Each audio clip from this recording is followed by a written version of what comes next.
Om.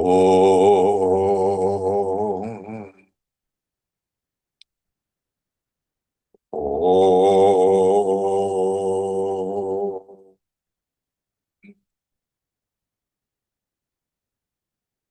Om.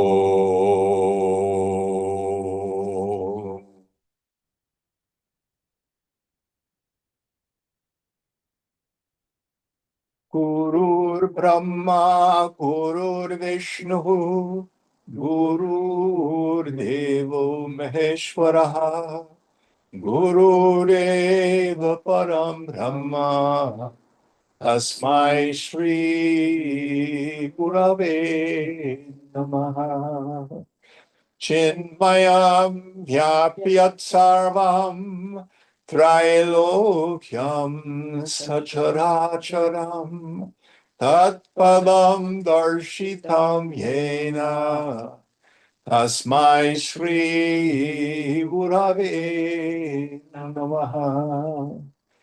Tvameva Mata Cha Pita Tvameva Tvameva Bandhuscha Sakha Tvameva Tvameva Vedyad Ravinam Tvameva Tvameva Sarvam Mama Deva Deva Tvameva Sarvam Mama Deva Deva. Jai Guru. Om Sahana Bhavatu, Sahanau Bhunaktu, Sahaviryam Karavavai, Tejasvinavadhitamastu ma vidvishavai. Om Shanti, Shanti, Shanti. So we are still in the 6th chapter, the Abhyasa Yoga, the yoga of practice or the yoga of meditation. And Lord Krishna has been giving us very practical instruction. So far, we've talked about asana, the posture of meditation, sitting on a meditation seat, a skin, kusa grass, etc. That's just simply move it forward to the 21st century. Something comfortable so your butt doesn't hurt. That's basically it. Spine, neck, and head in alignment. You can sit cross-legged on the floor in Padmasana, lotus posture. Do either of you two have the flexibility to demonstrate Padmasana? No. Can you do that for us? Mm-hmm. Yeah, it's the pretzel pose. Or Sukhasana. Demonstrate Sukhasana. One leg on top of the other. You can sit in a chair. Those of us who are old people and Westerners, Swamiji always had chairs around the outside of the satsang hall for old people and Westerners because we don't grow up with our back muscles being strengthened by sitting on the floor. If you're Indian, more traditional families, they don't have chairs. You sit on the floor. And as you get older, your knees and ankles don't work like they used to. I could probably sit in Sukhasana on the floor, but I couldn't get up. I'd need help. Then we practice Pratyahara or Uparati, which means withdrawing the senses. Like a tortoise or a turtle withdraws into its shell, so the yogi has to learn to withdraw our senses. What does this mean? Not to get distracted by external sounds and smells and stuff like that, The key to effective sense withdrawal is concentration. So then we move into single pointedness. And Krishna has given us two places to concentrate on in the beginning, in the forehead, between the brows, or on the tip of the nose. You don't want to be going around like this. Doesn't mean that. This is metaphor. It means to bring the mind to a single point. Traditional things upon which to concentrate. Japa, the silent repetition of a sacred word, a mantra. If you don't have a mantra, I'll give you one. Or it can be on your breath. Some Buddhist practices say concentrate on the breath on your upper lip. Others, the Zen people also say on the hara, in the solar plexus. Other schools, I happen to like it in the heart chakra. Doesn't matter, just pick one. And for every meditation period, whatever is your point of attention, don't vary. Don't say, oh, this isn't working, let me try that. Well, that isn't working, let me try that. That's just the distraction of your mind. Just pick something. You may meditate with your eyes open. If you do, you just easily rest your gaze at a spot on the floor or on a spot on the wall. That can be very good if you have the tendency to fall asleep in meditation. Meditating with your eyes open is a way to understand, oh, I'm nodding out. Bring yourself back to the mind needs to be silent but alert.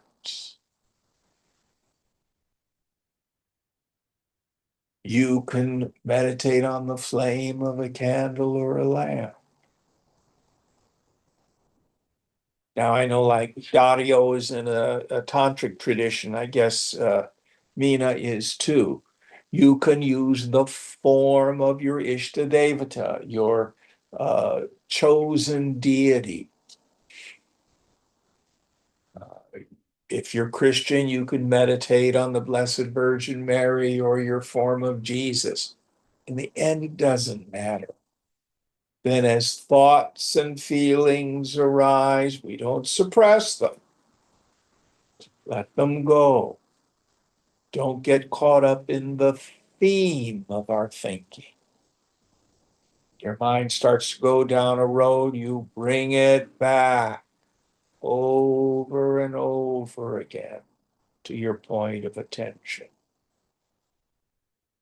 Then once the mind has begun to get quiet, last week, Krishna introduced us into Atma Vichar. He says, focusing your mind on Brahman, on the infinite. The infinite isn't up there in the sky. The infinite is yourself.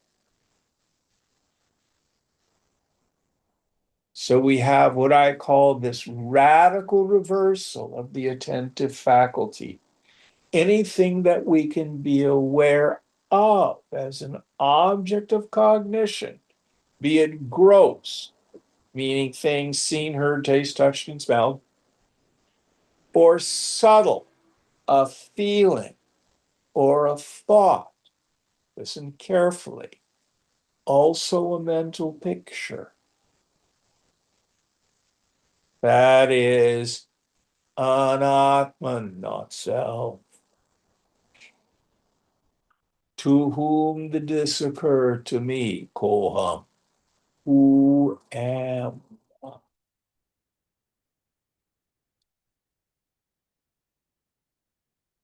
We take on the viewpoint of the witness. I don't get involved in my thoughts and feelings. And when finally I'm able to get some space between my thoughts,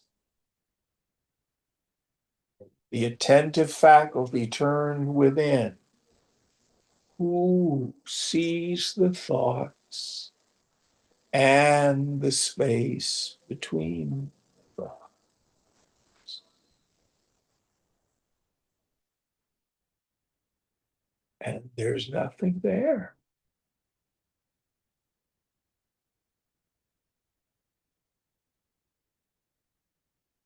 There's no person there. There's something there is. It's not no thing. It shines as Sat, pure existence, Chit, awareness itself, Ananda. For now, let's translate Ananda as no sorrow reaches there. Physical pain and pleasure gets as far as my body. Happiness and suffering get as far as my mind. Doubt and certainty, honor and dishonor get as far as my intellect. But I am that still point. Nothing touches me. Don't believe me. Don't even believe Lord Krishna. Look. And you will never see yourself as an object. It is like trying to see your eye, trying to taste your tongue, trying to shine a flashlight on its batteries. Yet you are not a knower, you.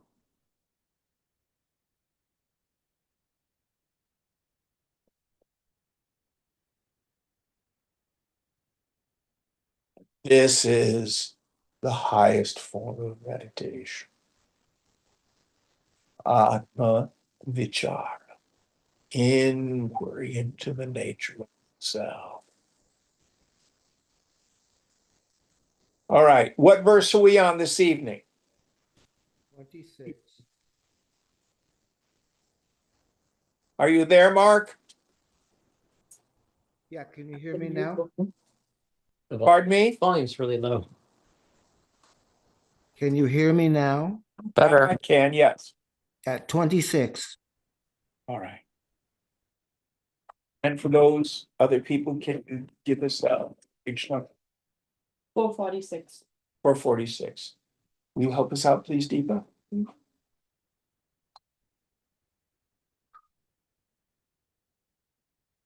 Yato nishcharati manaschanchalamasthiram tatastato niyam ye tatastato niyam ye tadar anyeva vashamnaye.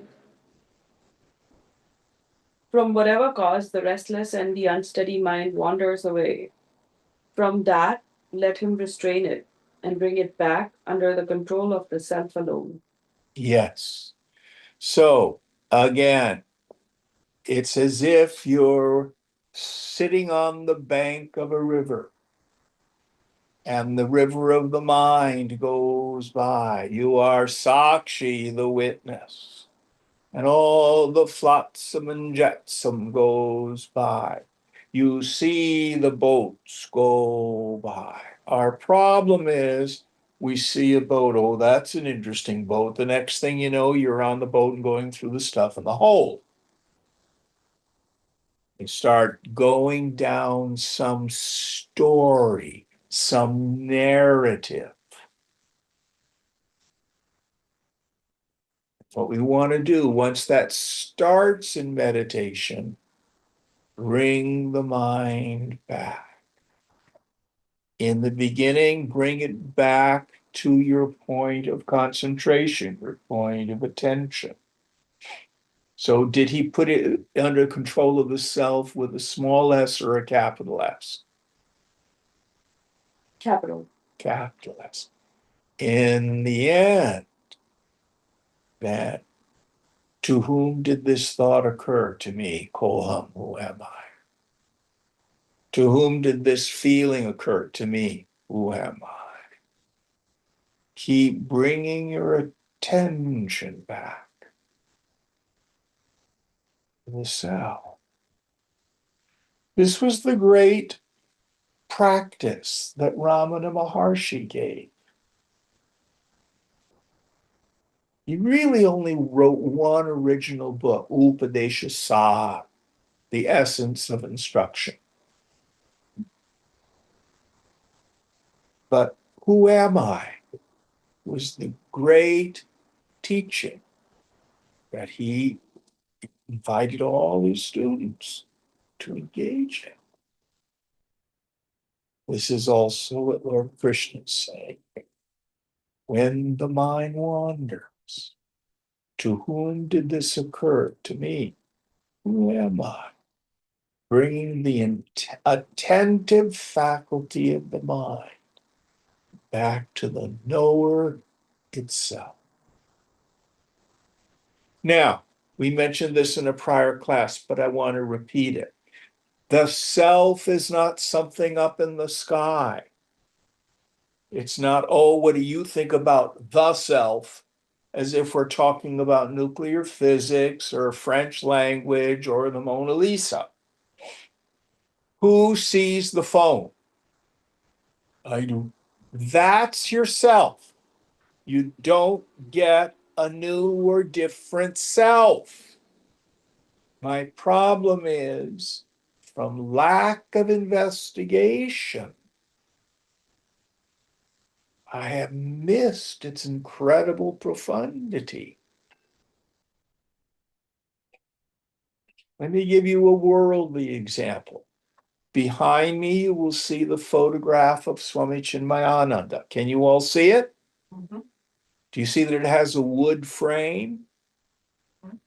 Do you see the matting is white? One point I thought I should have gotten orange matting. It's faded quite a bit over the years. You see that it's a photo of Swamiji. If you look in the center, down towards the bottom, it's faded quite a lot. You can see that he signed it for me. Can you see his signature? Mhm. Yes? Yes. No. Yeah. Look carefully. Oh, yeah. You see it? Yeah. How many times have you been in this room looking at that picture and hadn't realized that Swamiji signed it? We didn't put the signature there tonight. It's always been there. But because we tend to be inattentive, we don't notice it. Now, this is a very gross example, but the process is the same for the rediscovery of my own self nature. Why is this important? All my problems are based in the erroneous idea that I think I'm a person. Well, specifically, I think I'm my body. And that feeling of being a person, jiva bhavana, is inherently spiritually impoverished.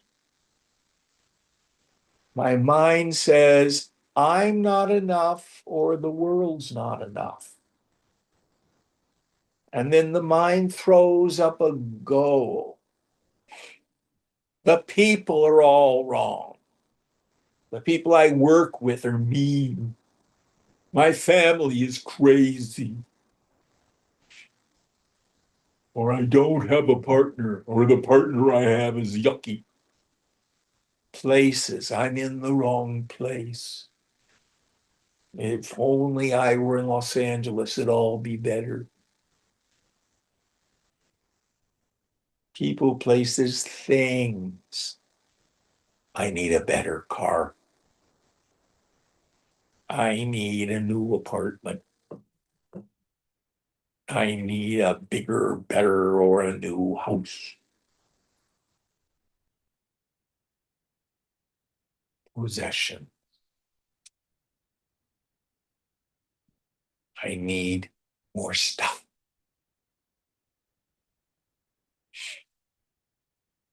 Or I need to fix me if I were taller, shorter, skinnier, fatter, nicer, more kind. If only I were tougher. And then the third element, kartavya. I struggle toward that goal. And all of it is based on the non-apprehension of the self and then the subsequent misapprehension. This is called adhyasa in the tradition, superimposition.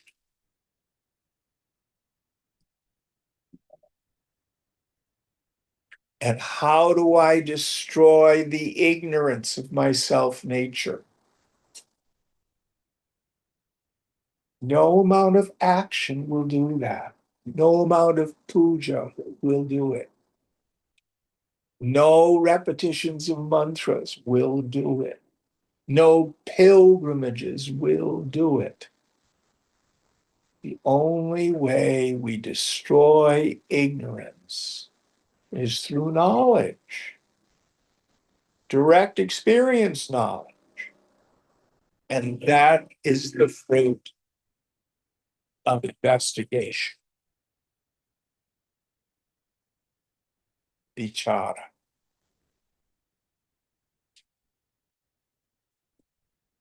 Now, this doesn't mean puja, chanting mantras, doing asana is wrong or bad. All these sharpen the wonder sword of knowledge so that I can discriminate between the self and the not self. Any thoughts on this? Yeah, I have a question about superimposition. Could you clarify that a little bit? All right. So the story I like to tell, true story. You may not be old enough to remember this. I don't know. I probably am. But in the old timey days, remember when we used to get our statements from the bank and our canceled checks were in them? Yeah. You do remember that? Okay. You other kids probably don't remember this. That's what used to happen. So it would be a number 10 envelope and it would be kind of thick depending on how many checks you wrote. But if you got the smaller envelope with the little clear window in it, and it was either pink or green, you were probably a very good at accounting, so you never got one of these. Oh, occasionally, but Yeah. not very often. What did it usually mean if you got one of those You envelopes? bounce the check. So I come home when I was living on Turk Street. I pick up my mail, and there's these one of envelopes. I go, F. And I threw them down on the breakfast room table, poured myself some coffee, and I go through my checkbook. In all those days, you used to have to write down the checks you wrote. You wouldn't believe how simpler it is now with online banking. But you remember this, don't you, Chesko? Absolutely. Yeah. And if you're not good at arithmetic, you can make a mistake. So I'm going through this and I'm going, what did I do wrong? So there were the last three checks. So the phone, calling people up and say, I wrote you a check yesterday and I just got a notice from my bank. It may be returned insufficient funds. Don't worry. Please run it through again. It'll be okay, and I'll pay any banking fees. So I did all that. So finally, I sit down and I open the envelope. I had made an error on my last deposit. I had $5 more in my account than I thought I did. So where was the bounced check? In your head. Yeah. So what was there was a notice that I had $5 more than I thought I did. But I had the non-apprehension of that. I hadn't opened the damn envelope. Do you see?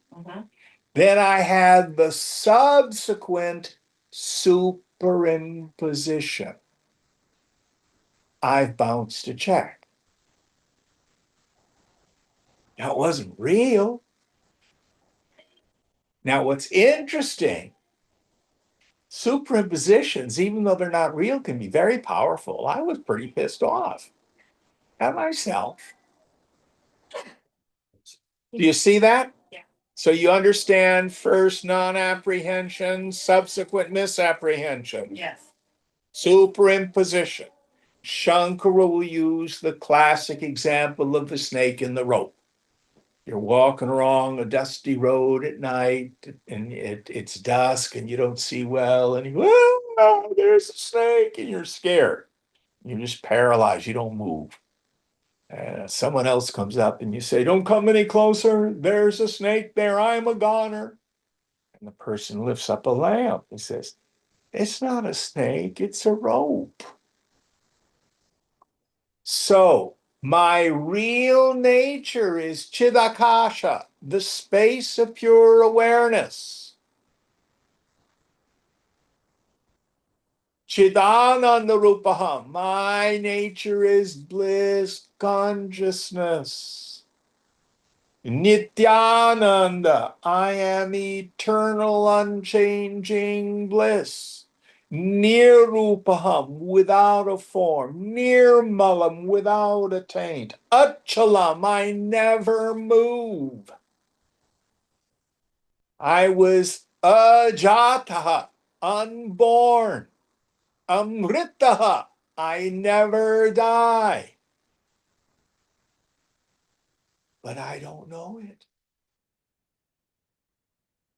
Instead, I think I'm a person with breath in his nostrils who's born on such and such a day and gonna die.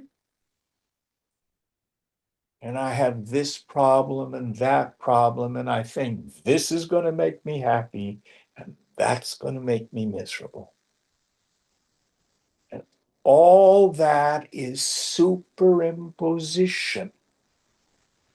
And you can push matter around for lifetimes, and it never solves the problem until I get rid of the ignorance.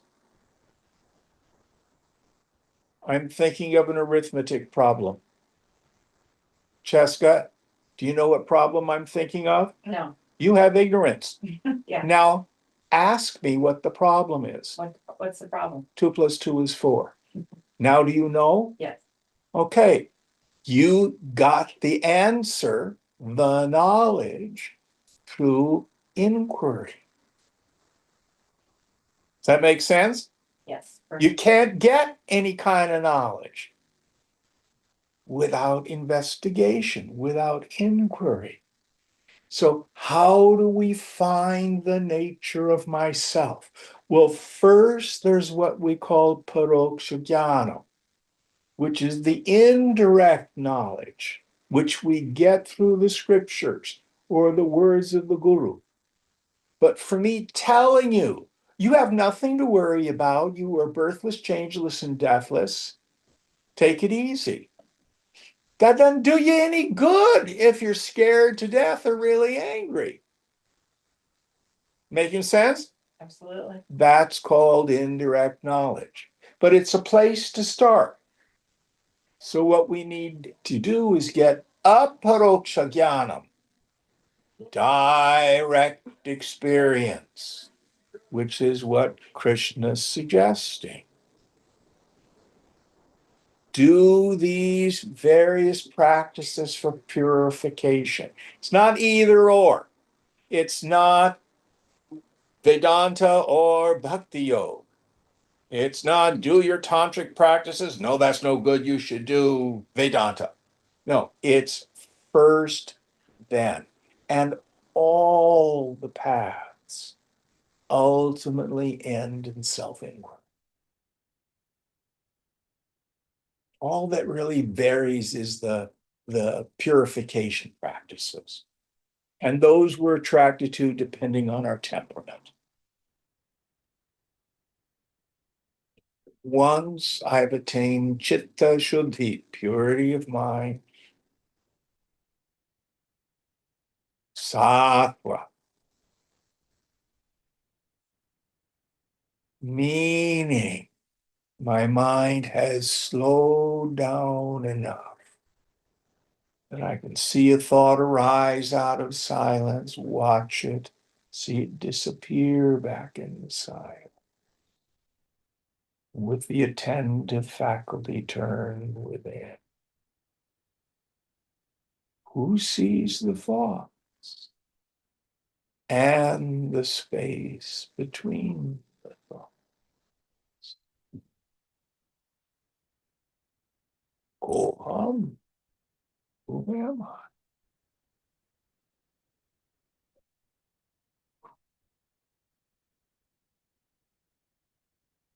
Go there. Look.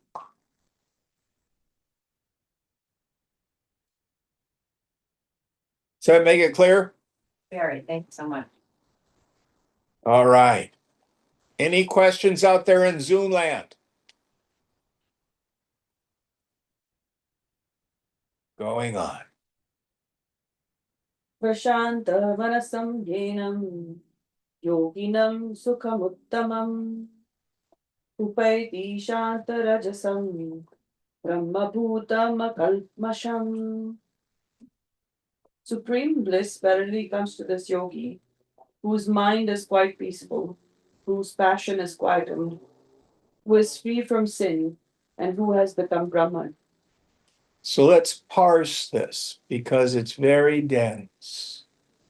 So the goal of the spiritual life is not some super sensuous experience.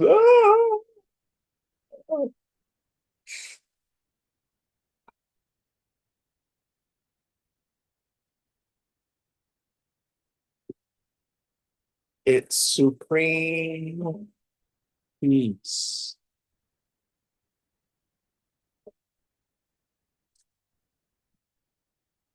And that peace comes with a cessation of struggle,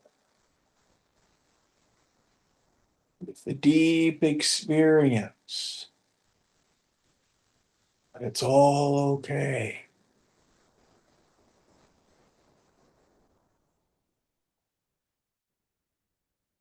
It's not only okay for me, it's okay for everybody else too, whether they know it or not.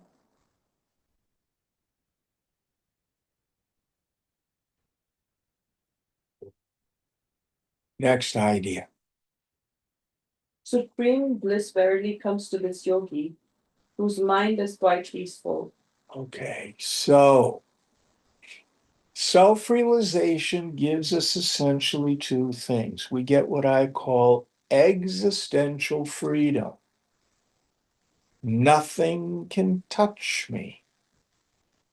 My existence is always free.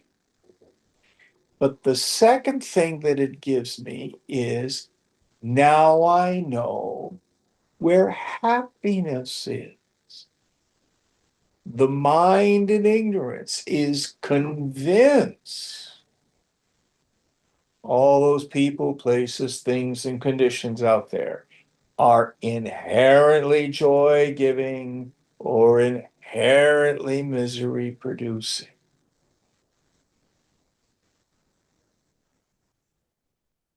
what is really going on.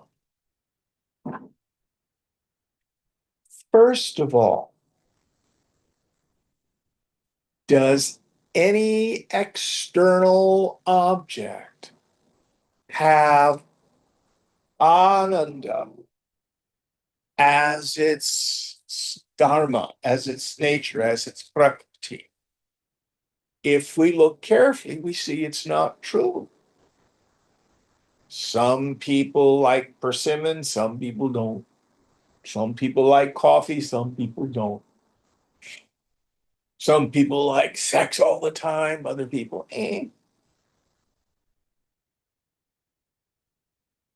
Some people are vegetarians, other people, ugh.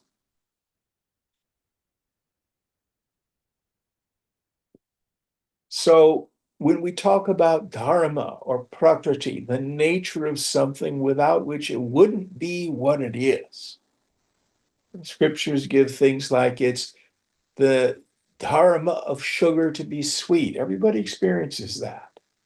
It's the dharma of fire to burn. Everybody experiences that. It's the dharma of water to be wet. But what is it that has happiness, bliss as its dharma?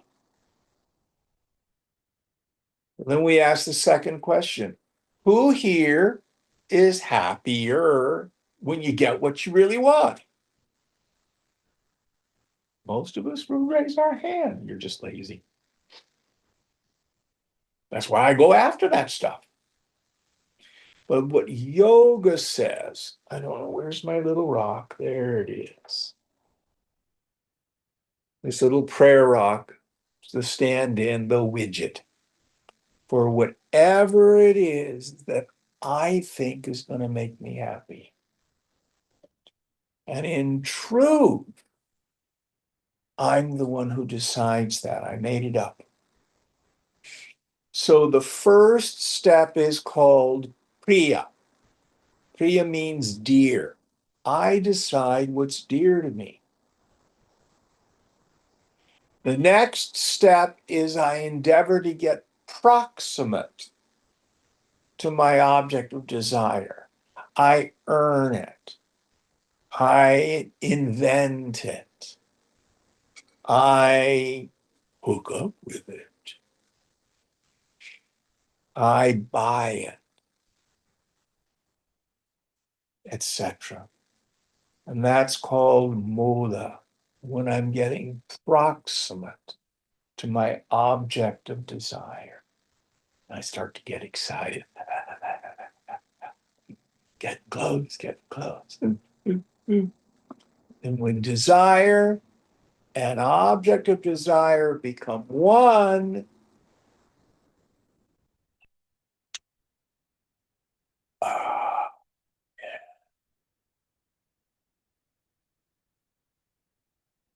that point of pleasure, pramoda. In my ignorance, I think it's the widgets. What I want to do, give me more of those widgets. But what's really happened is for a moment,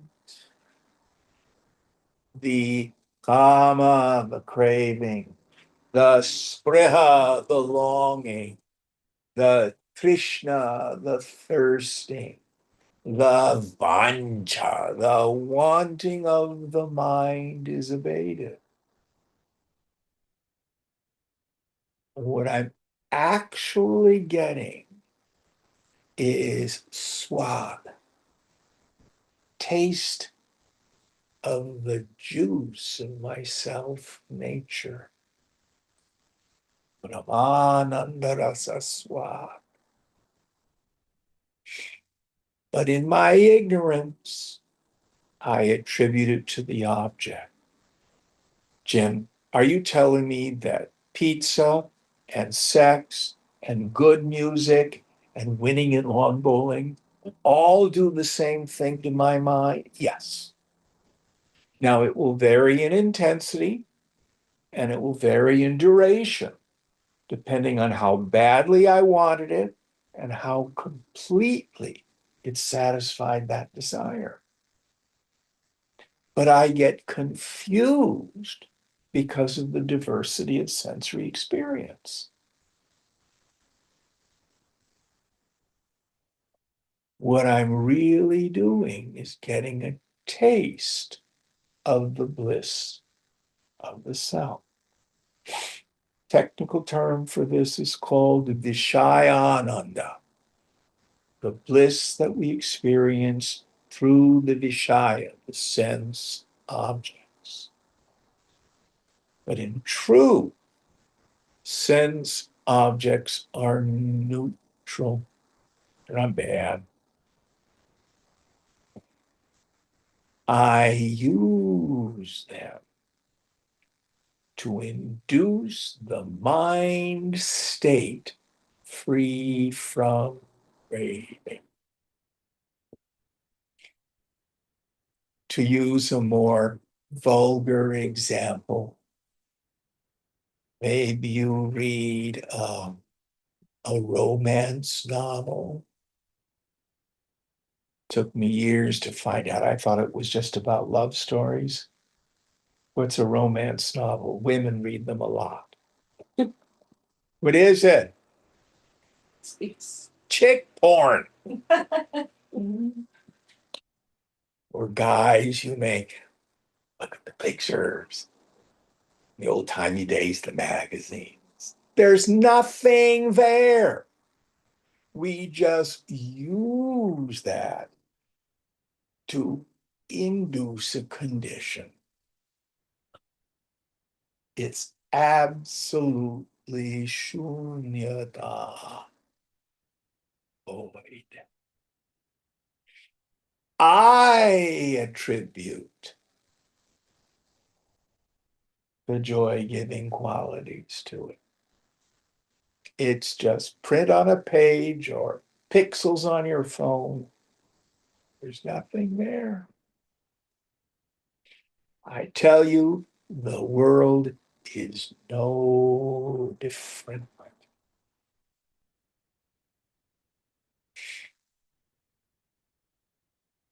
It's like you have a piece of butcher paper and you draw a carrot on it. Then you find a stick that's just a little bit longer than your arm and affix it to something you can put on your head. So it's just out of reach. And then you run really hard. Keep reaching for that carrot, which is just a picture. And if you're lucky, the wind blows and you can grab it. Then you embrace that picture of a carrot and you think, oh, I worked so hard. Look what I got. I created the picture. I decided that it's separate from me. I thought I had to struggle for it. And in the end, what did I get? A taste of myself. The old story of the fellow who's hitting himself on the head with a hammer. Why are you doing that, Jim?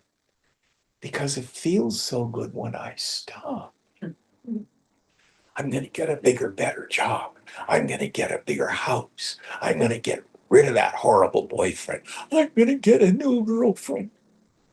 I'm going to get this, that, and the other thing. And when I get it, uh,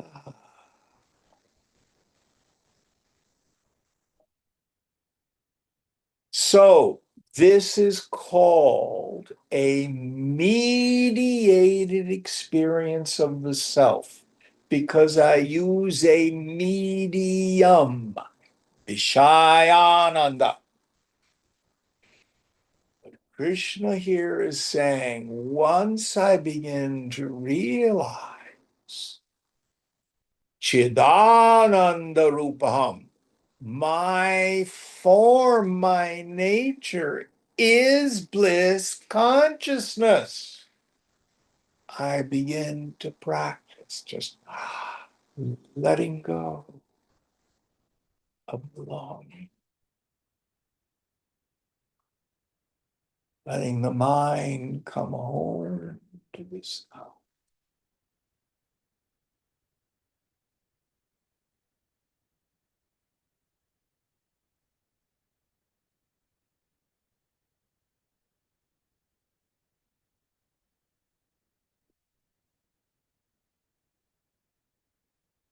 This is Brahmananda,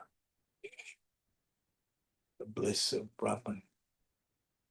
This is called Atmaramana, reveling in itself. Or that wonderful phrase that Vidyaranya uses, Brahmananda Rasaswa, tasting the juice of the bliss of Brahman.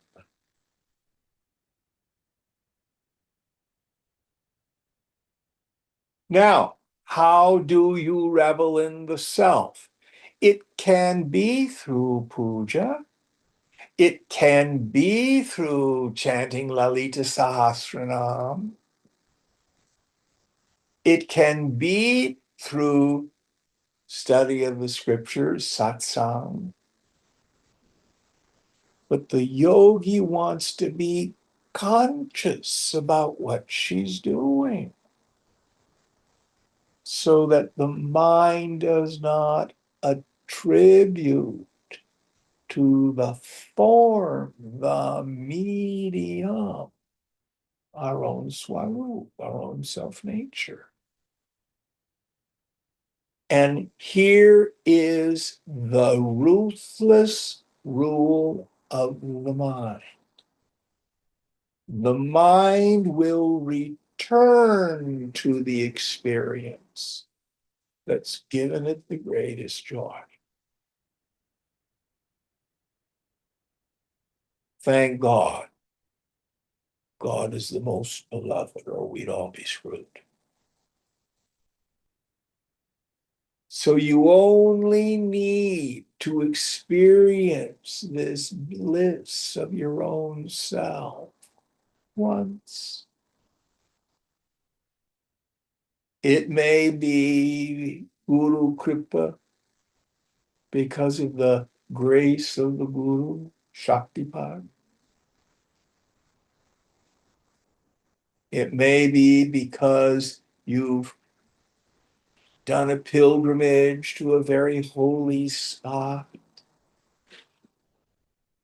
But if your mind really stops its extroversion, then the same passion that used to drive us into the world will start to drive your mind towards the infinite. This is called mumukshutva, the burning desire for liberation. And it becomes the engine of our sadhana.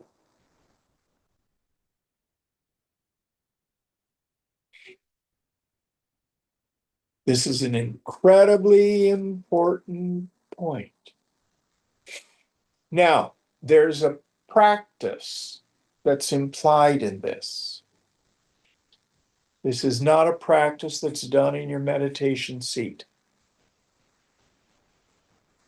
As you're moving through the world, watch your mind and own your dukkha. Ignorance will tell you, I'm so angry, I'm so upset, and it's all out there. My job, the economy, my family, my lack of family. They done it to me, and I'm so upset. And when your mind is doing that, don't let your mind fool you.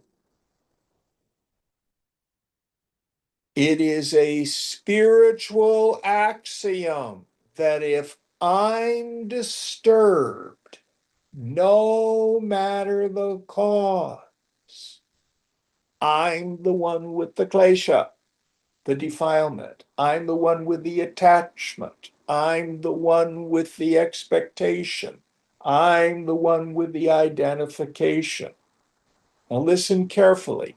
This doesn't mean that the world and its people are not oftentimes quite wrong. People do some really silly and stupid things. But if I get upset about it, I'm the one with the klesha. And I have no hope of any peace until I own my dukkha, my suffering. So I used to have a nickname for my mind when I was doing sadhana in the ashram. Some of you have heard me share this. Mudha. What does mudha mean? Fool. There I am wanting again. And it's so boring.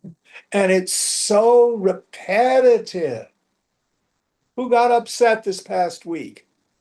Tell me this is the first time you've had this feeling. Is it? Was it a brand new issue? Yes? No? Yeah. You sure? Aren't you tired of it? It's so boring. It's so repetitive. It's like Lucy and the football.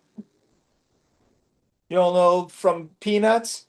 Every year Charlie Brown says, hold the football and I'm going to kick it. And Lucy says, oh yeah, I'm going to hold it.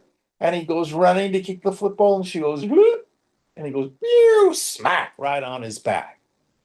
And every year he does it again. That's you and me. So you have to own your dukkha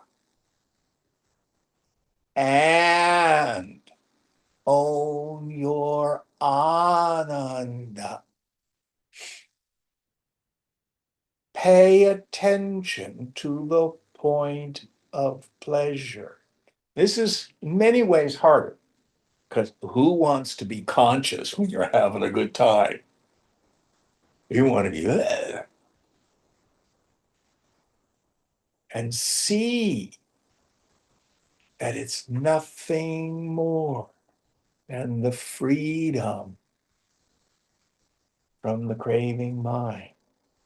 See how ananda, your happiness, always tastes the same.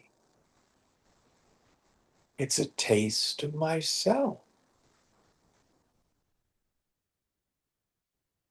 You cannot break the addictive relationship we have with the world out of a moral idea.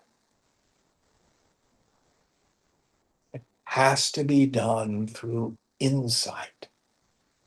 It has to come from really seeing what's going on.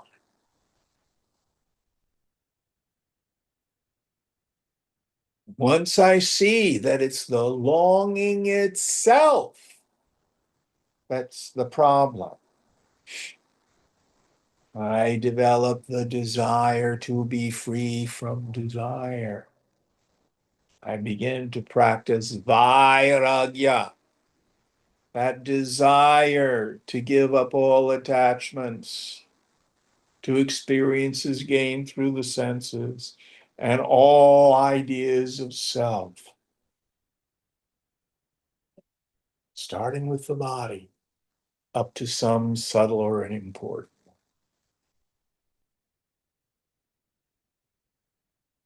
Once I get clearer on this, then in my meditation, I might have moments. Beginning, they're probably not long periods, just a taste. That incredible peace of the mind free from its compulsions, its struggling, its craving.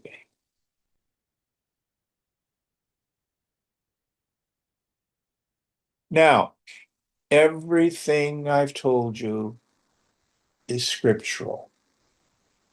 It's also my direct experience. Don't believe me. Don't believe the scripture. Take it as a hypothesis.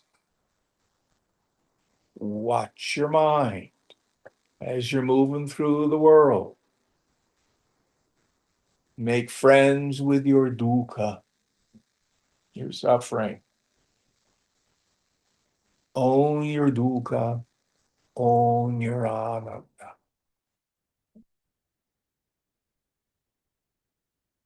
Any thoughts on this?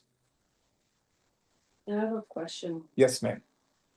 With proximity to these ideas, you sort of get entrained to recognize the noisy desires, and those seem to have had less of an effect on me in recent times.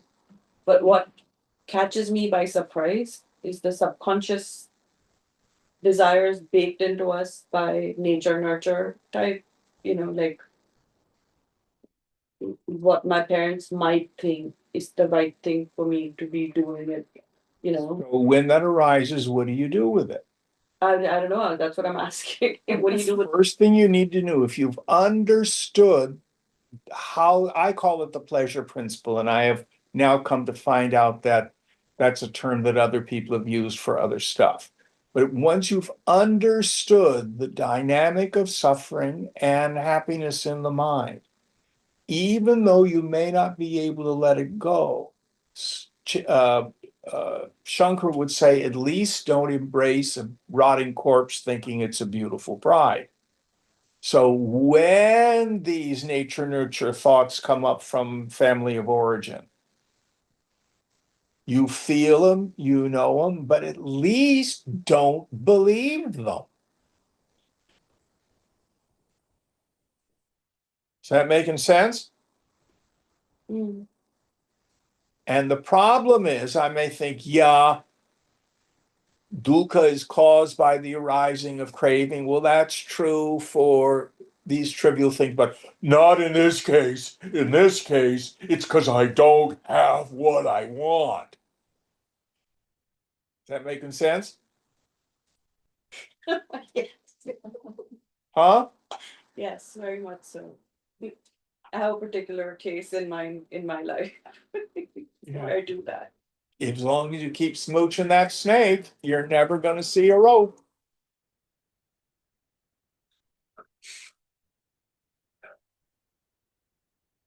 And that's yoga.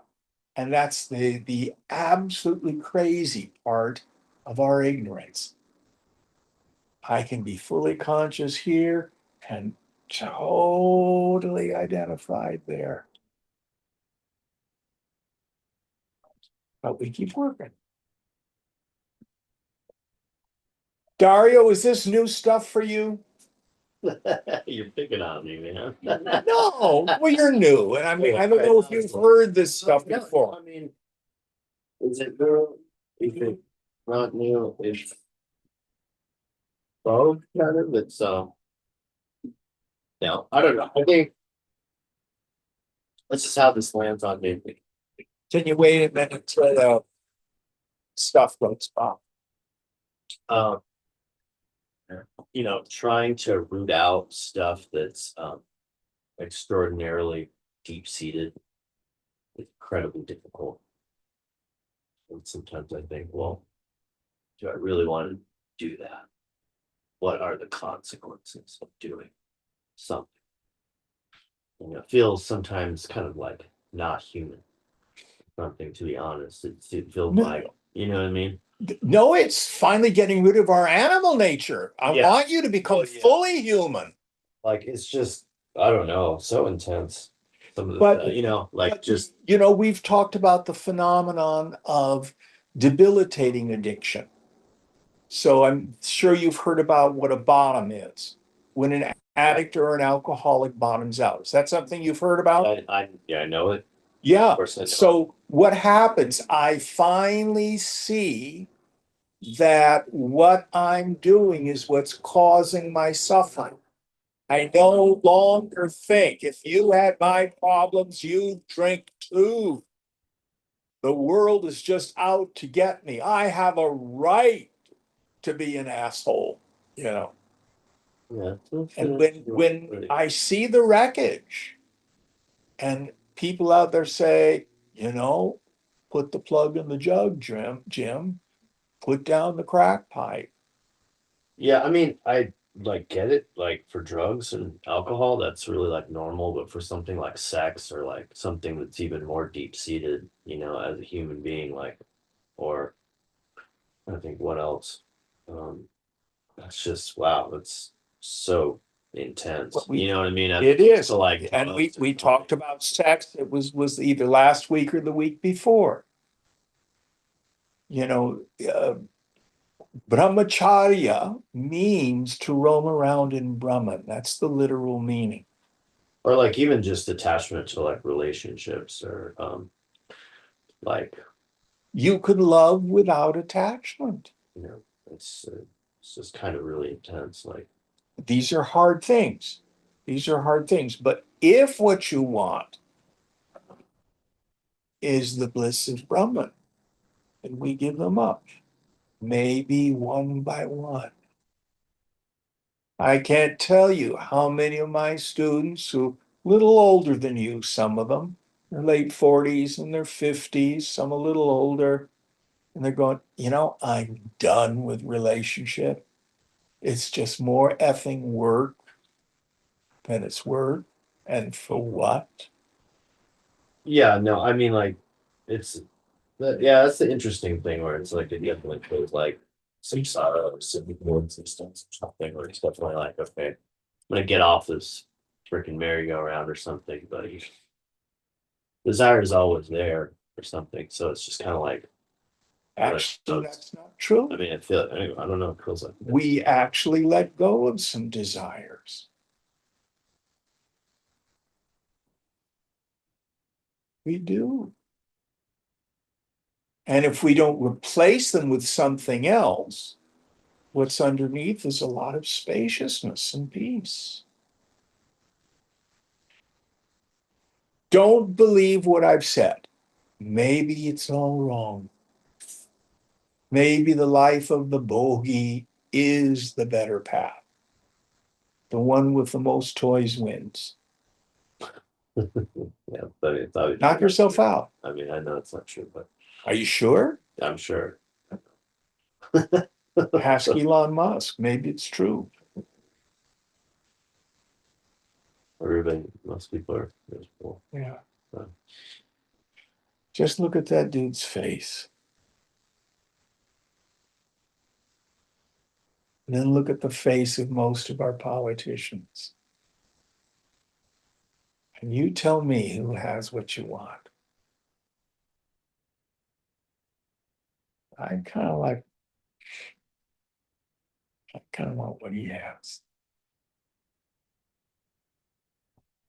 I want some peace of mind. And I want to be able to love without attachment.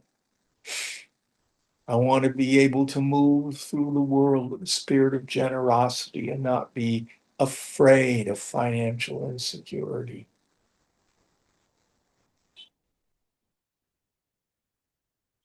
I want to have some acceptance and not be agitated or upset because I think people aren't doing life right.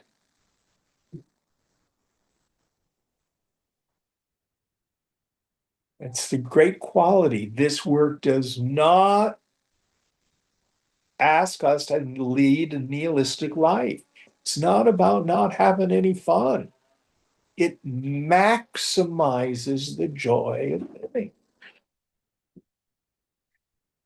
Really does. All right, one more. Oh, we're still making our way through this one verse. What's the next idea? The experience of the bliss. Um, whose passion is quietened. Yeah. We just spoke about that, right? So how do our passions get quietened? When I begin to see that it is the raga, the passion for something, and the dvesha, the aversion, right? Aversion to other things that is causing my suffering in the first place. Ignorance says, I'm unhappy because I don't have what I want, or I can't get rid of what I don't like. And here Lord Krishna is saying, no, the world is just fine.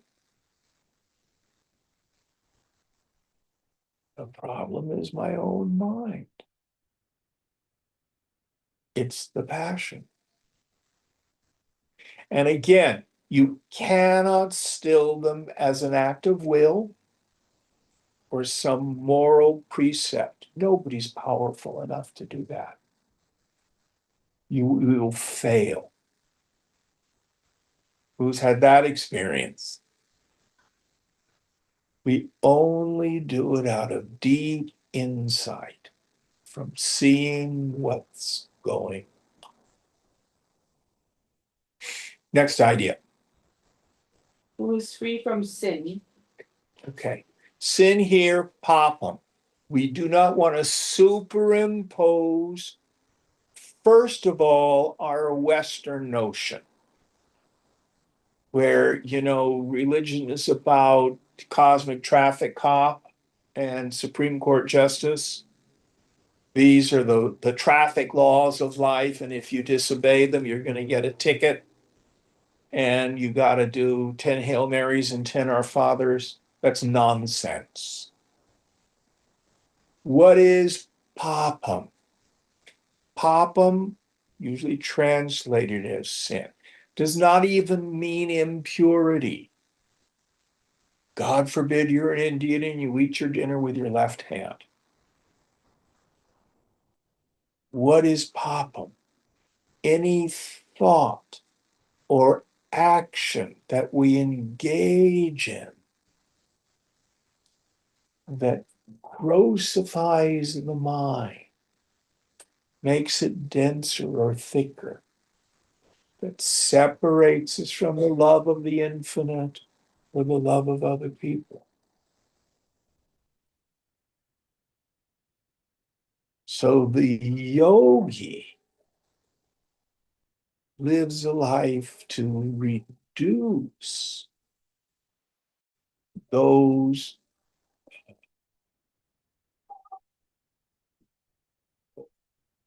inauspicious desires and actions, thoughts that agitate my mind. It's really simple. This is the deeper meaning of freedom from sin. Next idea. And who has become Brahman. Now, the language falls short. We don't become Brahman. It's not like I'm this miserable little jiva, this individual soul, and here's Brahman. Okay, I'm going to get glued on to Brahman. How can the finite ever become the infinite? Doesn't work that way. In truth, I already am Brahman. I just don't know it. I just don't. My latest example of this is I like Antiques Roadshow. This lady comes to Antiques Roadshow and she has this brooch, what was left to her by her grandmother, and she thought it was costume jewelry. She kept it in a shoebox. It's very gaudy. And she didn't even wear it very frequently, but she thought, oh, it's just junk jewelry. And the appraiser at Antiques Roadshow said, well, actually, no, the setting is not silver, it's actually platinum. And these are actually diamonds all the way around. And that large stone in the middle, about the size of an egg, is a sapphire. This is an incredibly valuable Victorian era jewel. It's worth about $450,000. And she goes, ah! Now, did the jewel change in any way? No. But her understanding of it and her appreciation of it changed profoundly. So this jiva bhavana, this attitude or feeling that I'm a person, is like hypnotism. I think I'm a mess. I think I'm just an ordinary guy or gal. I just want to go do drugs, sex, and rock and roll. Fine, you can do whatever you want. But the truth is, you are Brahman.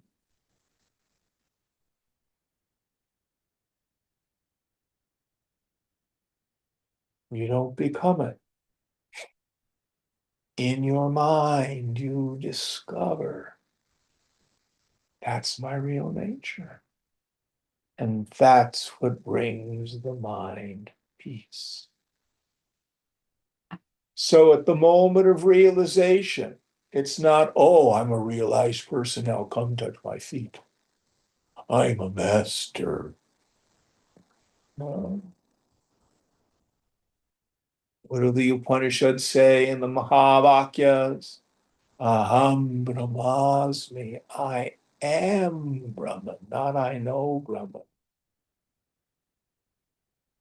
And no personal sense of self is real.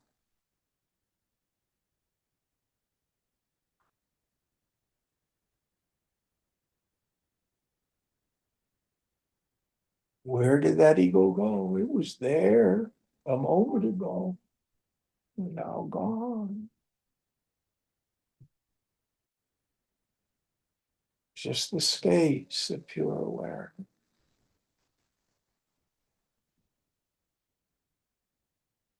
So peaceful.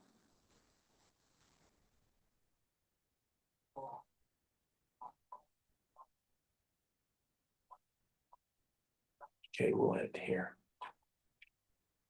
Om Purnamada Purnamidam Purnat Purnamudachyate Purnasya Purnamadhaya Purnameva Vashishyate. Om Shanti Shanti Shanti. Hari Om Sri Guru Pyo Namaha. Hari Om. Om.